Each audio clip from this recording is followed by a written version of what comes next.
ప్రభువగు యెహోవా ఆత్మ నా మీదికి వచ్చి ఉన్నది. దీనులకు సువార్తమానం ప్రకటించుటకు యెహోవా నన్ను అభిషేకించును. యెషయా భక్తుడు సెలవిస్తున్నాడు ఏంటంటే, దీనులకు సువార్త. దీనులు, బలహీనులు, మరి ఇబ్బందుల్లో ఉన్నవారు, శ్రమల్లో ఉన్నవారు, వారికి సువార్త అనంటే మంచి వార్త. హల్లెలూయా. నీకు మంచి వార్త వినబడ్డప్పుడు నీ బలహీనత తొలగిపోతుంది. నీకు మంచి వార్త వినబడ్డప్పుడు నీ హృదయము సంతోషంగా మరి గంతులు వేస్తుంది.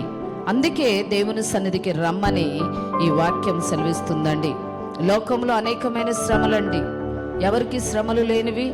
శ్రమలన్నిటినీ తప్పించుకోవడానికి, శ్రమల నుంచి విడుదల పొందుకోవడానికి ప్రభు సన్నిధికి రావాలని మరి ఆత్మ అనుభవం కలిగి మనం ఉన్నట్లయితే ప్రతిసారి దేవుడు మనకు మరి ఆశీర్వదించడానికి సిద్ధంగా ఉన్నానని దేవుని వాక్యం సెలవిస్తుంది.